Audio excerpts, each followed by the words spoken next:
नमस्कार, मी सागर जोशी. TV9 मराठीमध्ये आपलं स्वागत आणि बातमीपत्रात आता घेणार आहोत राज्यभरातील विविध जिल्ह्यातील महत्त्वाच्या बातम्यांचा वेगवान आढावा. 36 जिल्हे 50 बातम्यांमधून.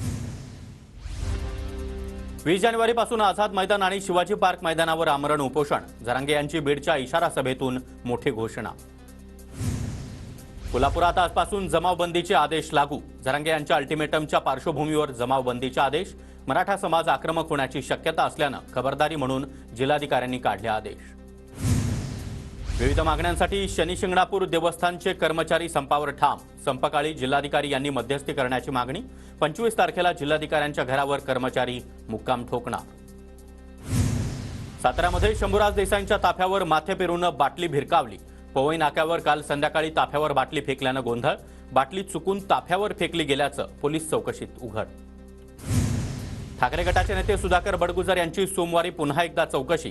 कायदेतज्ञांसोबत बडगुजर चौकशीला येणार. तसंच लेखी स्वरूपामध्ये चौकशीचं उत्तर देणार. गुन्हे शाखेकडून बडगुजर यांची मागणी मान्य. डहाणूमधील पाणी प्रश्नावर आमदार विनोद निकोले आक्रमक. थेट पाण्याच्या टँकरमध्ये बसून नागरिकांना पाणीपुरवठा केला. नगर परिषदेच्या पाणीपुरवठा विभागाच्या अधिकाऱ्यांना देखील निकोलेंनी चांगलंच धारेवर धरलं.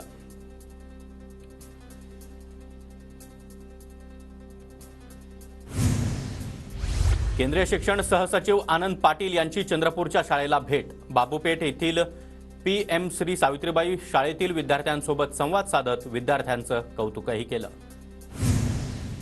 बुलढाणा लोणार तालुक्यासह 73 महसूल मंडळामध्ये दुष्काळ सदृश्य सवलती लागू. दुष्काळ घोषित झालेल्या तालुक्यांमध्ये जमीन महसुलात सूट. जिल्हाधिकाऱ्यांचे आदेश. कोल्हापूरच्या इचलकरंजीतील कोळसा कारखाना बंद. नागरिकांच्या आरोग्याला धोका निर्माण झाल्यानं कारखान्याचं पाणी आणि लाईट कनेक्शन बंद. कारखाना बंद झाल्यानंतर नागरिकांनी पेढे वाटत आनंद साजरा केला. अहमदनगरमधील कोपरगावचे आमदार आशुतोष काळेंनी स्वतःच्याच शेतात ई-पीक पाहणी केली. सर्व शेतकऱ्यांनी ई-पीक नोंदणी करून घ्यावी. आमदार काळे यांचं शेतकऱ्यांना आवाहन. बुलढाणा जिल्ह्यामध्ये कापूस दरात मोठी घसरण. कापसाचे दर 7,000 रुपयांच्या आत असल्यानं चांगले दर मिळण्याच्या अपेक्षेवर पुन्हा एकदा पाणी. पिंपरी चिंचवडमधील चिंबळी इथं उच्च शिक्षित तरुणानं फुलवली पपईची बाग. 10 गुंठे क्षेत्रावर सेंद्रिय शेती पद्धतीनं पपईची लागवड. बुलढाणा जिल्ह्यातील हरभरा पिकावर विविध रोगांचा प्रादुर्भाव. विविध रोगाच्या प्रादुर्भावांमुळे उभी झाडं वाळत असल्याचं चित्र. अमरावती जिल्ह्यातील वरुड मोर्शी तालुक्यातील 50,000 टन संत्रा पीक झाडावरच. संत्रा खरेदीसाठी व्यापारी फिरकत नसल्यानं संत्रा उत्पादक शेतकरी मोठ्या अडचणीत. जळगाव जिल्ह्यामध्ये रब्बीच्या पेरण्यांना वेग. 75% पेरण्या पूर्ण झाल्याचा अंदाज. तर यंदा हरभऱ्याचं क्षेत्र वाढल्याचा देखील अंदाज. परभणीमध्ये अवकाळी पावसाचा भाजीपाल्यांच्या दरांवर मोठा परिणाम. आठवडाभरातच भाजीपाल्याच्या दरामध्ये दुपटीनं वाढ. वर्धा जिल्ह्यामध्ये नाफेडमार्फत खुल्या बाजारामध्ये तूर खरेदी करण्यात येणार. शेतकऱ्यांना खरेदी केंद्रावर नोंदणी करण्याचे जिल्हाधिकाऱ्यांचे आदेश. पुण्यातील मुळशीमध्ये शेतकऱ्यांना विदेशी जातीच्या सुवासिक रोपाची लागवड केली. 10 गुंठ्यामध्ये पॉलीहाऊस तयार करून जिप्सोथिलिया या फुलाच्या जातीची लागवड.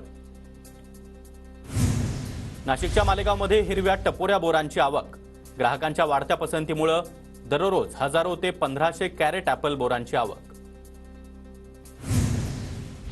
भुसावळच्या हातनूर धरणामधून रब्बीसाठी पाण्याचं आवर्तन. आवर्तनानंतर धरणामध्ये 95% पाणीसाठा शिल्लक. 110 गावांमधील पाणी टंचाईचा प्रश्न मिटला.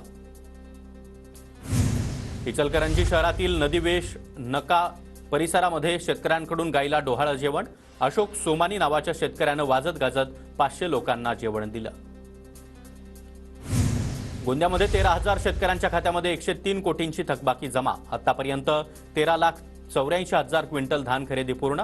पुढील आठवड्यामध्ये पुन्हा एकदा निधी मिळण्याची शक्यता. जळगावातील अंमळनेर, चाळीसगाव, धरणगाव आणि रावेर तालुक्यामध्ये कापूस उत्पादकांना दिलासा.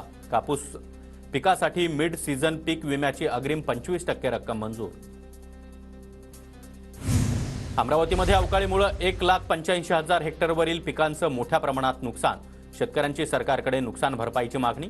तर तिवसा, चिखलदरा या तालुक्यांना नुकसानीच्या अहवालातून वगळल्याचा शेतकऱ्यांचा आरोप.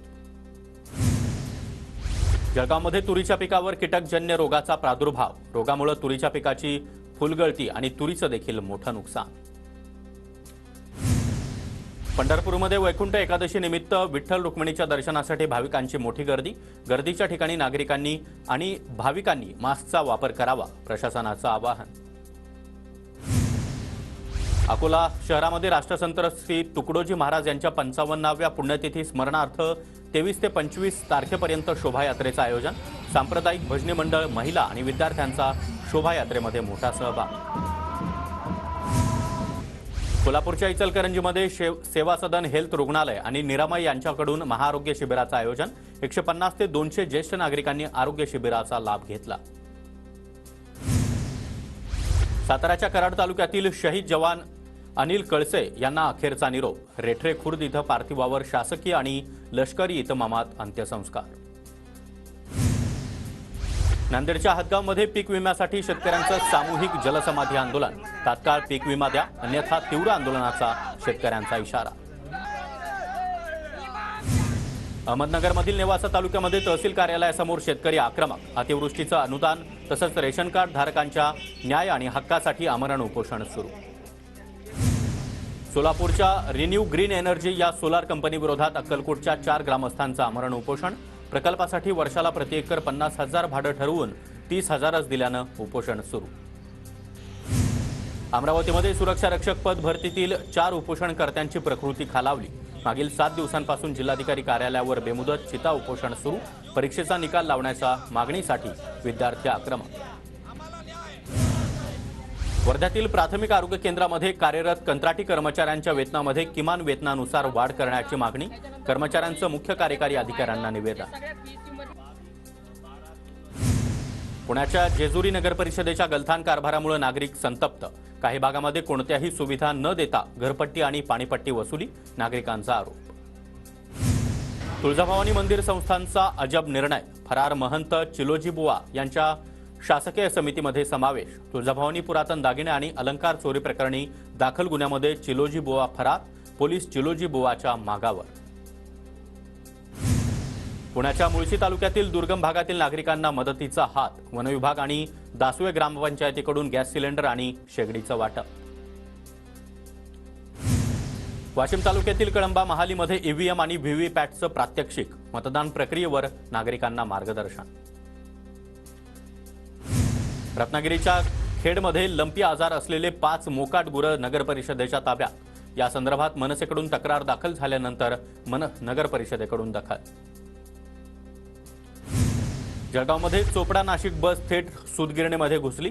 चोपडा गावाजवळच्या अपघाताचा थरार सीसीटीव्ही कॅमेऱ्यात कैद. खराब रस्त्यांमुळे चालकाचं बसवरील नियंत्रण सुटल्यानं एसटी बसला अपघात. चंद्रपूर आणि गडचिरोली दुचाकी चोरी करणाऱ्या चोरट्यांच्या स्थानिक गुन्हे शाखेनं मुसक्या आवळल्या.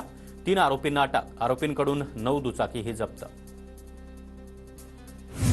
पुण्याच्या शिरूरमधील कारेगावामध्ये 100हून अधिक नागरिकांची फसवणूक करणाऱ्या सोनाराला दुसऱ्या राज्यातून अटक. प्रताप परमार असं या सोनाराचं नाव. आरोपीकडून 55 लाखांचं तब्बल 91 तोळे सोनं जप्त. वाशिम शहरामध्ये वाहतुकीला अडथळा आणणाऱ्या शासकीय वाहनावर देखील पोलिसांची कारवाई. गेल्या 8 दिवसांमध्ये 500 पेक्षा जास्त वाहनांवर कारवाई. 2.5 लाखांपेक्षा अधिकचा दंड वसूल. उल्हासनगरमध्ये कोणार्क कंपनीचा घंटागाडी चालक मद्यपान करून वाहन चालवत असल्याचा नागरिकांचा आरोप. चालकाची अल्कोहोल टेस्ट पॉझिटिव्ह आल्यानं वाहतूक पोलिसांची कारवाई. उल्हासनगरमध्ये अंमली पदार्थांचं सेवन करणाऱ्या 7 तरुणांना अटक. आरोपींना न्यायालयानं 28 डिसेंबरपर्यंत पोलीस कोठडी सुनावली. लातूरच्या एमआयडीसी परिसरामध्ये फर्निचरच्या शोरूमला आग. वेल्डिंगचं काम सुरू असतानाच अचानक आगीची घटना. लाखो रुपयांचं नुकसान. मात्र सुदैवानं जीवितहानी नाही. वाशिमच्या रिसोड तालुक्यातील शेतकऱ्यांच्या शेतातील साहित्य चोरीला. तुषार सिंचनाचं साहित्य त्याचबरोबर विद्युत रोहित्राचं साहित्य देखील चोरीला. चोरट्यांचा शोध घेऊन कारवाई करण्याची शेतकऱ्यांची मागणी. धुळे जिल्ह्याच्या पिंपळनेरमध्ये स्थानिक गुन्हे शाखेची कारवाई. 41,50,000 रुपयांचा पान मसाला जप्त. 3 जणांविरोधात पिंपळनेर पोलीस ठाण्यामध्ये गुन्हा दाखल. अहमदनगर जिल्ह्यामध्ये नववर्षानिमित्त बियर आणि वाईन शॉप मध्यरात्रीपर्यंत सुरू राहणार, तर परमिट रूम पहाटे 5 वाजेपर्यंत सुरू राहणार.